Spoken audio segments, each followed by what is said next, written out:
أعوذ بالله من الشيطان الرجيم. بسم الله الرحمن الرحيم. الحمد لله رب العالمين الرحمن الرحيم مالك يوم الدين إياك نعبد وإياك نستعين اهدنا الصراط المستقيم صراط الذين أنعمت عليهم غير المغضوب عليهم ولا الضالين.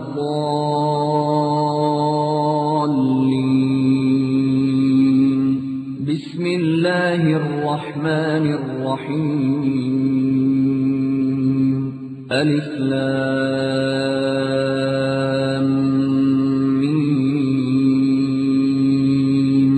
ذلك الكتاب لا ريب فيه هدى للمتقين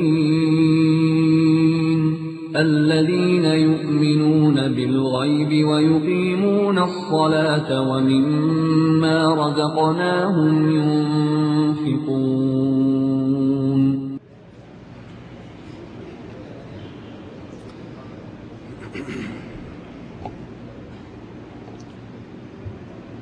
إن الحمد لله نحمده ونستعينه ونستغفره ونعوذ بالله من شرور أنفسنا ومن سيئات أعمالنا.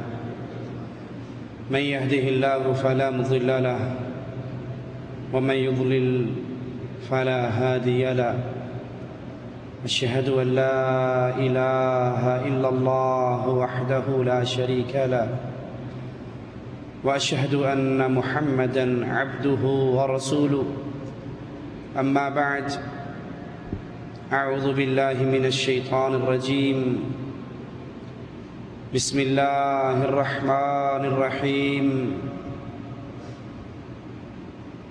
قل هو الله أحد الله الصمد لم يلد ولم يولد ولم يكن له كفوا أحد.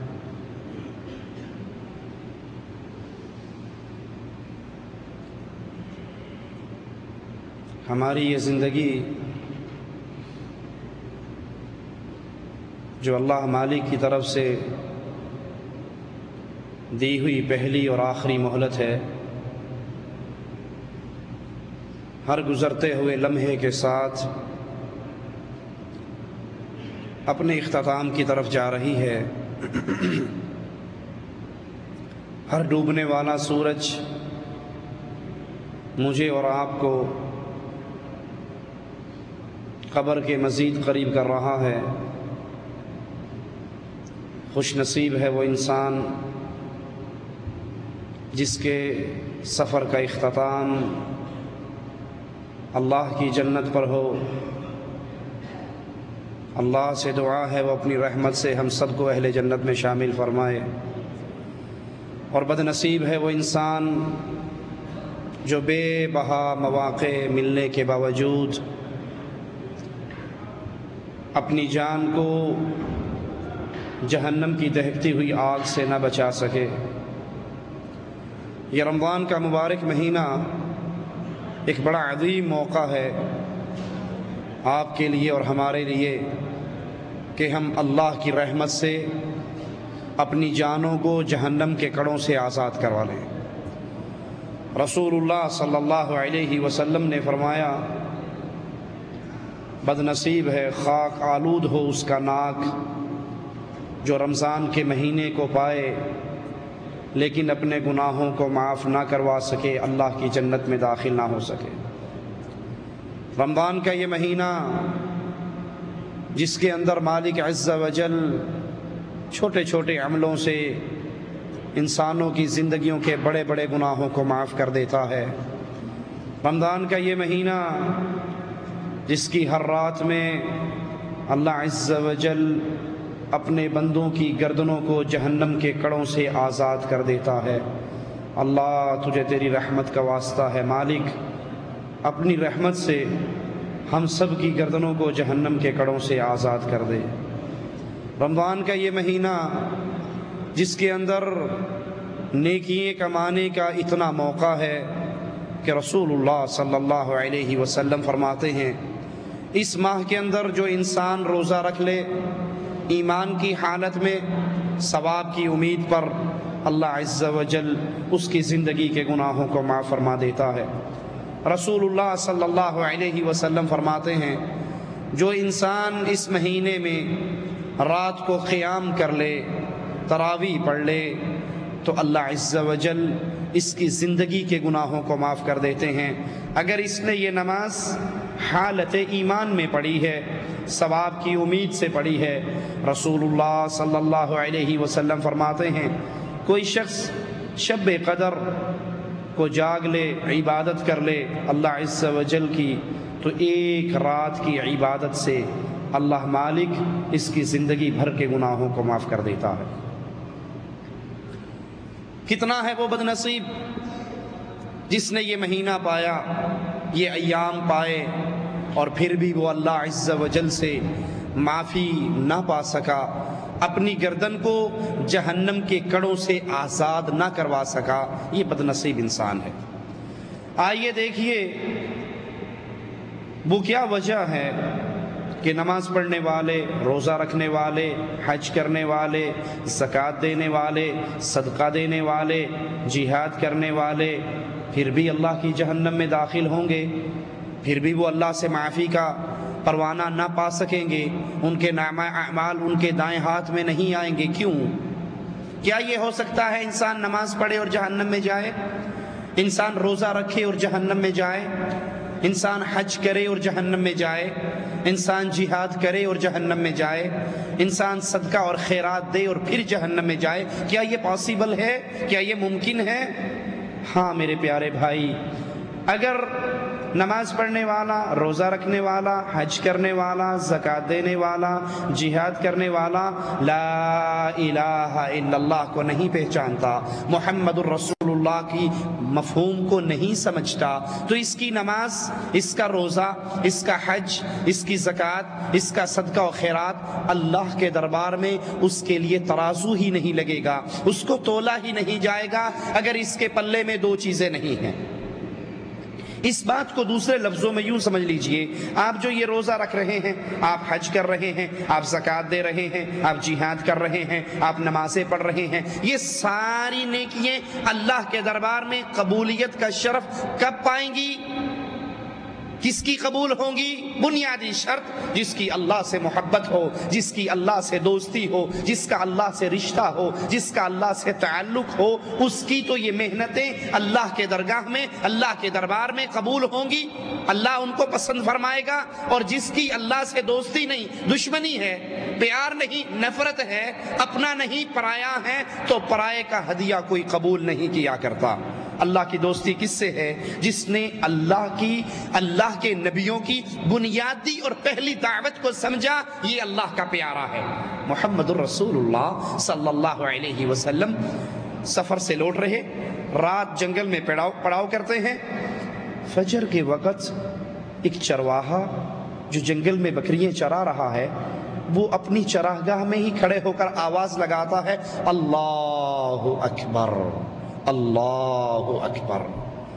رسول اللہ صلی اللہ علیہ وسلم جو ہی اس کی یہ بات سنتے ہیں، آپ کی زبان مبارکہ سے جملہ نکلتا ہے، انت علی الفطرہ، تو فطرت سلیم پر ہے، تو جنگل میں رہ رہا ہے، تنہا ہے، اکیلا ہے، بکریاں چراتا ہے، دودھ پیتا ہے، گزارا کرتا ہے، لیکن تیری زبان سے اللہ کی بڑائی کے جملے نکلے ہیں، تو فطرت سلیم پر ہے۔ وہ کہتا ہے، اشہد اللہ الہ الا اللہ، میں گواہی دیتا ہوں اللہ کے علاوہ کوئی الہ نہیں ہے، کوئی مشکل کشا، حاجت روا، بگڑی بنانے والا، اولاد دینے والا، رزق دینے والا، مصیبتیں ٹالنے والا کوئی نہیں ہے الا اللہ۔ آقا علیہ الصلوۃ والسلام اس کا یہ الفاظ، اس کے یہ جملے سن کر فوراً کہتے ہیں، نجوت من النار، تو لا الہ الا اللہ کے اقرار کر کے اپنی جان کو جہنم کے کڑوں سے آزاد کروا چکا ہے۔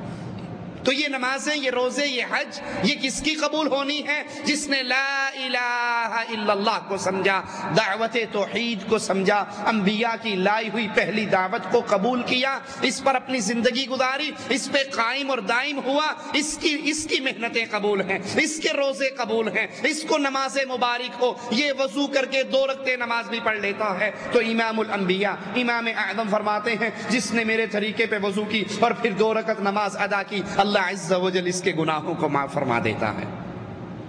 جس نے توحید کے مفہوم اور معانی کو سمجھا اور جس نے نماز جاری رکھی، روزہ جاری رکھا، حج جاری رکھا، لیکن یہ نہیں سمجھا کہ توحید کیا ہے، لا الہ الا اللہ کی ڈیمانڈ کیا ہے، اللہ کی وحدانیت کیا ہے، وہ نماز بھی پڑھ رہا ہے اور آذان سے پہلے آواز بھی لگا رہا ہے، الصلاۃ والسلام علیک یا نور من نور اللہ، محمد اللہ کے نور کے ٹکڑے ہیں، ہمارے حضرت علی اللہ کے اندر سے نکلے ہیں، فلاں اللہ میں حلول کرتا ہے اور فلاں اللہ میں فنا ہو جاتا ہے، وہ اللہ کو اس کی ذات اقدس میں تنہا، یکتا، اکیلا نہیں مانتا۔ اب یہ روزے دار ہے، یہ نمازی ہے، یہ پرہیزی ہے، یہ جہادی ہے، یہ صدقاتی اور خیراتی ہے، اللہ کی قسم اس کی کوئی محنت اللہ کے دربار میں قبول نہیں ہونی، کیونکہ اس نے اللہ کی ذات کو ہی نہیں سمجھا جو اپنی ذات میں اکیلا ہے۔ عیسیٰ اس کا بیٹا نہیں ہے، عزیر اس کا بیٹا نہیں ہے، محمد اس کے نور میں سے نہیں نکلا۔ تکاد السماوات یتفطرن منه وتنشق الارض وتخر الجبال هدا ان دعوا للرحمن ولدا۔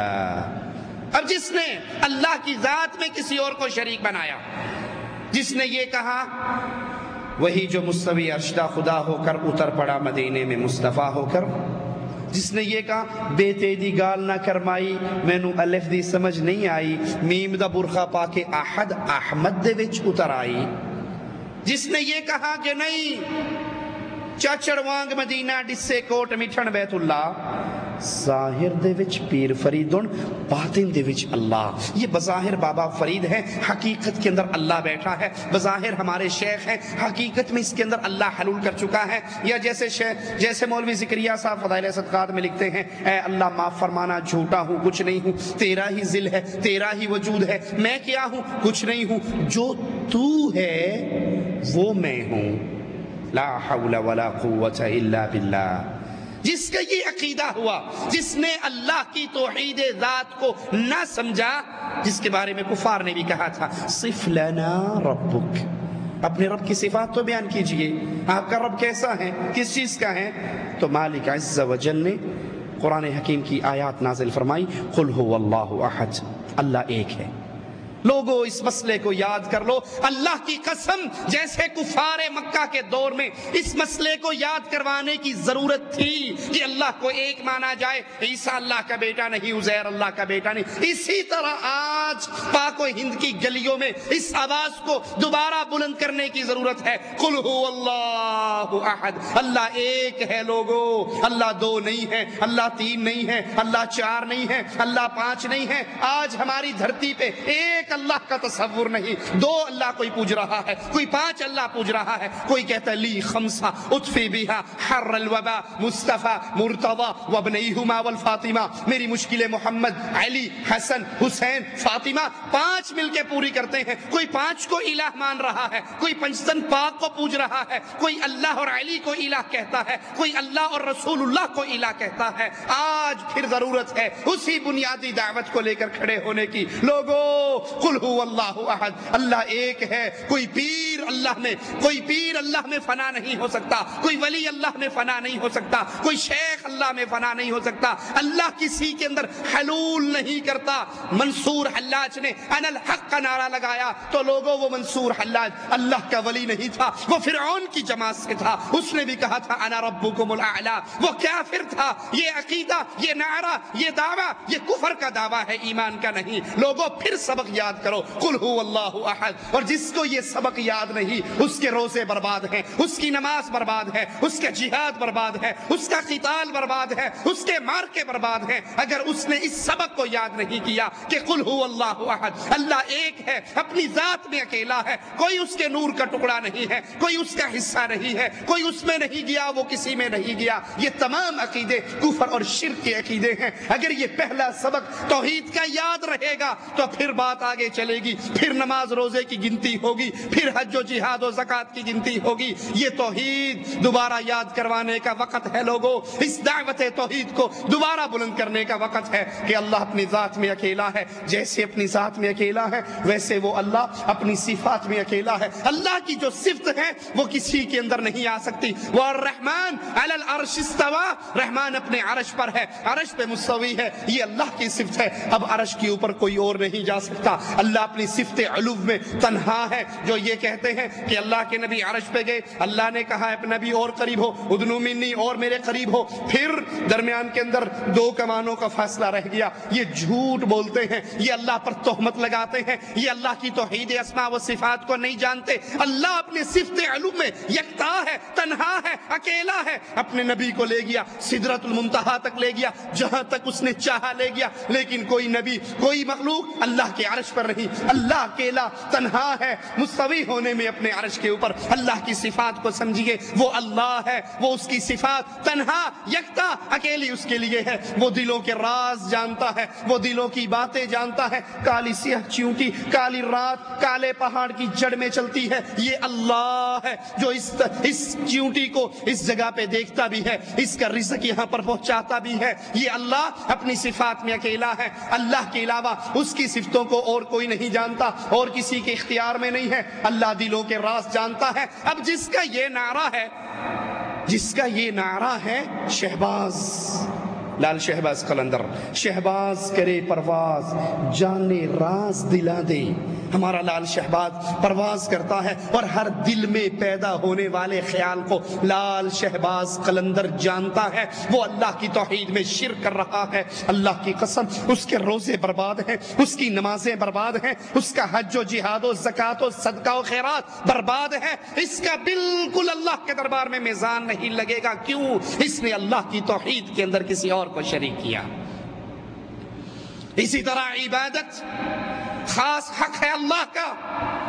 توحید عبادت کو سمجھیے، جو عمل عبادت ہے اللہ کے لیے، موٹا سا جٹاک کا مسئلہ آپ کو سمجھا جاؤں، بڑی نیچے سطح پر اتر کے، جو کام اللہ کے لیے کیا جائے اور وہ خاص عبادت قرار پائے اللہ کی، وہ عمل کسی اور کے لیے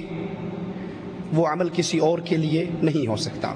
اگر یہ سجدہ اللہ کی عبادت ہے تو پھر یہ کسی اور کے لیے جائز نہیں۔ یہ رکوع اللہ کے لیے کرتے ہو، عبادت سمجھتے ہو، یہ رکوع کسی اور کے لیے جائز نہیں۔ یہ قوموا للہ قانتین، یہ قیام اٹینشن کھڑے ہونا نماز کی کیفیت میں، یہ اللہ کے لیے کرتے ہو، اب یہ کسی ترانے کے لیے جائز نہیں ہے۔ یہ قربانی، یہ ذبح اللہ کے لیے کرتے ہو، یہ کسی اور کے لیے جائز نہیں ہے۔ یہ نذر اور نیاز اللہ کی عبادت سمجھ کے دیتے ہو، یہ کسی اور کے لیے جائز نہیں ہے۔ خوف، امید، توکل، بھروسے اللہ پر کرتے ہو تو اب یہ اس کیفیت میں کسی اور کے لیے جائز نہیں ہے کہ مولوی صاحب باتیں تو ٹھیک ہیں لیکن دیکھو نا، اگر ہم نے 11ویں والے دن بھینس کا دودھ نکال کے بابا جی کی سبیل نہ لگائی تو پیر صاحب ہماری بھینس کو ہی مار دیں گے۔ یہ خوف کہ کوئی موت و حیات کا مالک ہے، یہ خوف صرف اللہ کے لیے ہے۔ اگر کوئی یہی خوف کسی اور کے لیے رکھتا ہے، صبح گاڑی سٹارٹ کرتا ہے، روڈ پر آتا ہے، ابھی اس نے پیسنجر بٹھائے نہیں ہیں، ابھی سواریاں آئی نہیں ہیں،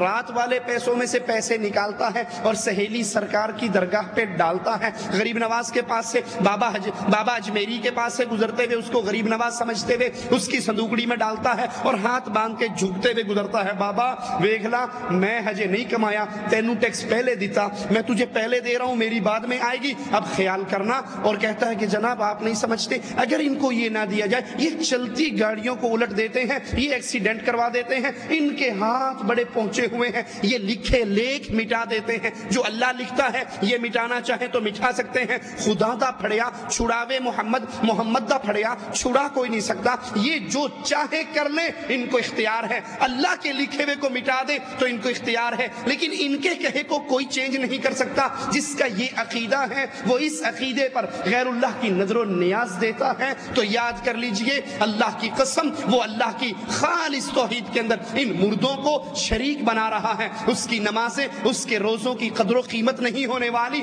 اس کا رمضان بیکار گزر رہا ہے۔ اس روزے روزے کی کیفیت میں، اس روزے کی حالت میں اللہ سے ڈر کے اللہ کے گھر میں رسول کے منبر سے یہ کہہ رہا ہوں، غور کیجئے، اللہ کی قسم اگر کوئی شرک کرنے والا حالت سیام میں، روزے کی حالت میں بیت اللہ کا طواف کرتے ہوئے، رمضان میں عمرہ کرتے ہوئے اس طواف کے چکروں میں مر جائے، رب محمد کی قسم وہ مرتے ہی جہنم کے دروازے سے جہنم کے اندر داخل ہوگا، اس کی قبر کو جہنم کا گڑھا بنا دیا جائے گا، اس کے طواف، اس کے رمضان کے عمرے، اس کے روزے کی قدر و قیمت نہ ہوگی، کیونکہ اس نے اللہ کی عبادت میں مردوں کو شریک ٹھہرایا، اس نے اللہ کی عبادت میں غیروں کو شریک ٹھہرایا، وہ سجدے اللہ کے لیے کرتا تو قبروں پہ کرتا، وہ رکوع اللہ کے لیے کرتا تو قبروں پہ کرتا، اپنے پیر کے پاؤں چھونے کے لیے کرتا، وہ نیاز اللہ کے لیے دیتا تو نیاز درگاہوں پہ دیتا، وہ قربانی اللہ کے لیے حج پہ کرتا تو قربانی درگاہوں اور عرسوں پہ جا کر کرتا، وہ اللہ سے محبت کرتا تو اس سے بڑھ کر اپنے پیروں سے محبت کرتا، وہ اللہ کا ڈر رکھتا تو اس سے بڑھ کر اپنے پیروں کا ڈر رکھتا۔ اس سے کہو تو نے چوری نہیں کی تو اللہ کی قسم اٹھا، وہ چور ہوگا بھی تب بھی اللہ کی قسم اٹھانے میں ہچکچاہٹ کا اظہار نہیں کرے گا اور جھوٹی قسم اٹھا جائے گا۔ اسے کو تو نے چوری کی ہے تو آجا پھر بابا جی کے دربار کے دروازے کی کنڈی کھول دے، تو وہ اتنا ڈرتا ہے ان مردوں سے، وہ اتنا ڈرتا ہے ان قبروں سے، وہ اتنا ڈرتا ہے ان ڈھیریوں سے کہ وہ چور نہ ہوتے ہوئے بھی، سچا ہوتے ہوئے بھی پیر کے دروازے کی کنڈی کھولنے کے لیے تیار نہیں ہے۔ کیوں؟ وہ سمجھتا ہے ان کا قہر اگر پڑا، ان کی طرف سے اگر ناراضگی ہو گئی تو پھر ہم ملیا میٹ ہو جائیں گے۔ وہ اللہ سے اتنا نہیں ڈرتا جتنا غیروں سے ڈرتا ہے، اسے اللہ پر اتنی امید نہیں ہے، اللہ سے اتنی امیدیں نہیں ہیں جتنی اسے بابا دھنکے شاہ کے ڈنڈے کھا کر امید ہے کہ پیر صاحب نے اس دفعہ ڈنڈے نواز شریف کو زیادہ مارے ہیں، بی بی کو زیادہ نہیں مارے تو وزارت عظمیٰ مجھے ملنے والی ہے۔ اس دفعہ پیر صاحب نے پھونک مار کے جو تعویذ مجھے دیا ہے، جو کالا دھاگا مجھے دیا ہے، جو انگوٹھی اور مندری، جو چھلا اور کڑا مجھے دیا ہے، تو سمجھ لیجئے بس بابے کی ایک پھونک لگنے کی دیر ہے، اب میری ساری مصیبتیں دور ہو جائیں گی۔ اسے اللہ پر وہ امید نہیں جس اللہ نے اسے حکم دیا تھا، وَتَوَكَّلْ عَلَى الْحَيِّ الَّذِي لَا يَمُوتُ۔ بھروسے کرنے ہیں ان ڈھیریوں پہ بھروسے کرنے والوں، ان ہڈیوں پہ بھروسے کرنے والوں، ان مردوں پہ بھروسے کرنے والوں جن کو استنجے کی طاقت نہ تھی، جن کو غسل کی طاقت نہ تھی، جن کو کپڑے اتارنے کی طاقت نہ تھی، جنہیں کفن میں لپٹنے کی طاقت نہ تھی، جن میں چل کر جانے کی طاقت نہ تھی، قبر میں اترنے کی طاقت نہ تھی۔ تم ان بے بسوں پہ امیدیں کرتے ہو، جو اللہ کو چھوڑ کر ان پر یہ بھروسے اور توکل کرتا ہے تو رب محمد کی قسم یاد کر لیجئے، یاد کر لیجئے، وہ افطاری سے پہلے مرے، وہ افطاری کے بعد میں مرے، وہ سحری کھا کے مرے، وہ حالت سیام میں مرے، وہ بیت اللہ میں مرے، اگر اس کے عقیدے میں شرک ہے، رب محمد کی قسم اس کی کوئی محنت، اس کی کوئی عبادت، اس کی کوئی چیز اللہ کے دربار میں قوت نہیں پائے گی، وزن نہیں رکھے گی، کیونکہ مالک کا فیصلہ ہے لا یغفر ان یشرک بہ ویغفر ما دون ذلک لمن یشاء۔ میں نے ہر عمل کو، ہر گناہ کو، ہر برائی کو میں معاف کر سکتا ہوں، لیکن ایک جرم ایسا ہے، شرک کا جرم، جس کو میں نے کبھی معاف نہیں کرنا۔ تو روزے داروں، روزے رکھنے والوں، ذرا اپنے گریبانوں میں ہاتھ ڈالو، کہیں تمہارے ماں باپ نے، تمہارے مولویوں نے، تمہارے پیروں نے، تمہارے مشائخ نے تمہارے گلے میں تعویذ لکھ کر تو نہیں ڈالے ہوئے 1 2 4 5 7 11 12 20 30 یہ تعویذ تمہارے گلے میں تو نہیں؟ یا جبرائیل یا میکائیل یا اسرافیل یا اشرف علی تھانوی صاحب کے بہشتی زیور کا تعویذ جس میں فرعون، قارون، حامان، شداد کا بنایا، کہیں وہ گلوں میں تو نہیں، کہیں وہ بازو میں تو نہیں، کہیں وہ گھروں میں تو نہیں؟ اگر ہے تو اس روزے سے پہلے اس کو نکالو، اس نماز سے پہلے اس سے توبہ کرو، کیونکہ حالت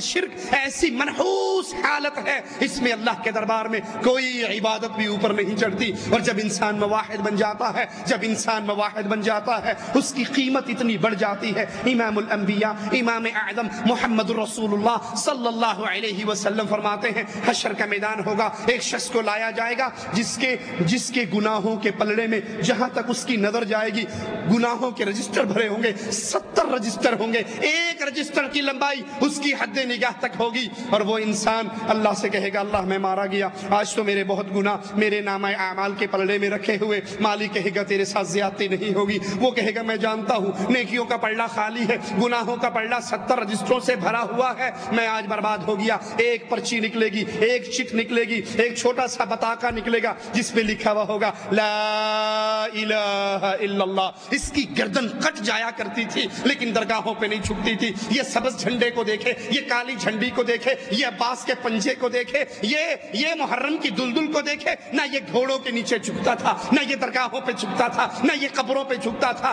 یہ کسی طاغوت کو دیکھے، کسی پیر کو دیکھے، کسی مجذوب کو دیکھے، کبھی اس کے پاؤں چھونے کے لیے یہ نہیں جھکا تھا۔ یہ اللہ اس الہ کو مانتا تھا، یہ مشکل کشا اسی کو کہتا تھا، حاجت روا اسی کو کہتا تھا۔ اس نے کبھی کسی مردے کو داتا کا نام نہیں دیا، اس نے کبھی کسی مردے کو غریب نواز، بندہ پرور کا لقب نہیں دیا۔ لا الہ الا اللہ، یہ وہ بندہ تھا، اس کے گناہ تو بہت زیادہ ہیں لیکن اس کی نیکیوں میں ایک بڑی عظیم نیکی ہے، اس نے شرک نہیں کیا، نہ ذات میں شرک کرتا، نہ صفات میں شرک کرتا، نہ عبادت میں شرک کرتا۔ فرشتوں، میرے بندے کے گناہوں کو اس توحید کے عقیدے سے تولو۔ امام الانبیاء، امام اعظم فرماتے ہیں میزان کو تولا جائے گا، وہ چھوٹا سا کارڈ، وہ چھوٹا سا بطاقہ، وہ چھوٹی سی پرچی جس پہ سچی توحید کا عقیدہ درج ہوگا، وہ 70 رجسٹروں پر بھاری ہوگا۔ اللہ کے فرشتے اس کو جنت میں داخل کر دیں گے۔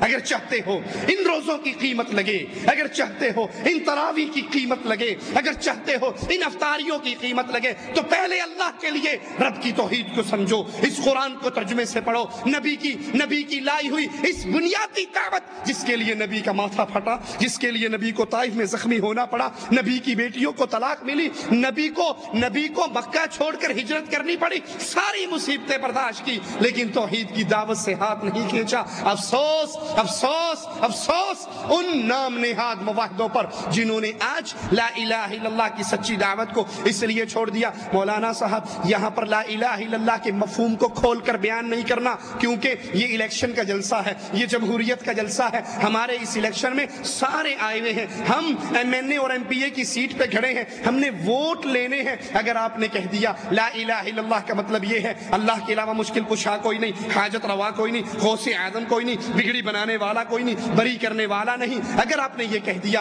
تو سارے لوگ بھاگ جائیں گے، ہمیں ووٹ کوئی نہیں دے گا۔ آج دعوت توحید کو ووٹ کی وجہ سے چھوڑ دو۔ کوئی کہتے ہیں جی آپ کی باتیں تو ٹھیک ہے لیکن دیکھو نا، ہم نے امت میں جوڑ پیدا کرنا ہے، امت میں توڑ پیدا نہیں کرنا۔ جوڑ پیدا کرنے کے لیے ضروری ہے کہ توحید کی دعوت کو رہنے دو، ان کو نماز کی دعوت دو، ان کو چلے کی دعوت دو، ان کو جماعت کے ساتھ نکلنے کی دعوت دو، لیکن لا الہ الا اللہ کی کھری دعوت، لا الہ الا اللہ کا ترجمہ جس کو ابو جہل نے تو سمجھا تھا، آج کے مولوی نے نہیں سمجھا۔ ابو جہل کی پارٹی نے لا الہ الا اللہ کی آواز، قولوا لا الہ الا اللہ کی بات کو سن کر کہا تھا اجعل الالہۃ الہا واحدا، یہ کیسی بات کہتے ہو، یہ کیسا جملہ کہہ رہے ہو، ساروں کو چھوڑ دیں، ساروں سے توبہ کر لیں، ساروں کا انکار کر دیں۔ ہم نے تو بانٹ رکھے ہیں، کوئی اولاد دیتا ہے، کوئی رزق دیتا ہے، کوئی داتا ہے، کوئی غریب نواز ہے، کوئی بندہ نواز ہے، کوئی بندہ پرور ہے، کوئی اولاد دینے والا ہے، کوئی شفا دینے والا ہے، کوئی دڑکی شاہ ہے، کوئی لسوڑی شاہ ہے، کوئی پسوڑی شاہ ہے، کوئی ایٹ شاہ ہے، کوئی بٹیرے شاہ ہے، کوئی قامہ والی سرکار ہے۔ ہم نے تو پارٹیاں بانٹ رکھی ہے، ہم نے کام ڈیوائیڈ کیے ہوئے ہیں، یہ الگ الگ کام کرتے ہیں۔ اور آپ کیا کہتے ہو اجعل الالہۃ الہا واحدا، ان سب کا انکار کر دو، ان سب کو مردے قرار دے دو، ان سب کو فقیر اور بے بس قرار دے دو، ان کو لاچار اور محتاج قرار دے کر ایک اللہ پر ایمان لے کر آؤ۔ یہ ترجمہ لا الہ الا اللہ کا ابو جہل کی پارٹی سمجھتی تھی۔ آج اس کو پڑھنے والا، اس کی تسبیحیں پھیرنے والا، ہزار ہزار دانوں کے منکوں پہ الا اللہ کی ضربیں لگانے والا اس لا الہ الا اللہ کے مفہوم کو نہیں سمجھتا، اور جو سمجھتے ہیں وہ اس کو بیان کرنے کی اجازت نہیں دیتے کہ اگر یہ لا الہ الا اللہ، اگر یہ توحید کا نعرہ بلند کیا تو ہمیں ووٹ نہیں ملے گا، اگر یہ توحید کا نعرہ بلند ہوا تو امت میں جوڑ نہیں توڑ پیدا ہو جائے گا۔ میں کہتا ہوں امت کے جوڑ کا غم کرنے والوں، امت کو جوڑو لیکن تھوک سے نہ جوڑو، ایلفی سے جوڑو۔ اگر تم شرک پہ جوڑو گے یہ امت کبھی نہیں جڑے گی، اور اگر اسے لا الہ الا اللہ پر جوڑو گے اس امت میں توڑ کبھی نہیں ہو سکتا۔ یہ لا الہ الا اللہ کی بنیاد پہ ایسے جڑے گی۔ عبد الرحمن ابن عوف اپنے انصاری بھائی کے گھر آتے ہیں، انصاری بھائی کہتا ہے تو میرا لا الہ الا اللہ کی بنیاد پہ بھائی بنا ہے، اب دیکھ بھائی قربانی کیا دے رہا ہے، یہ میرا مال ہے، اس کو ڈیوائیڈ کر لے،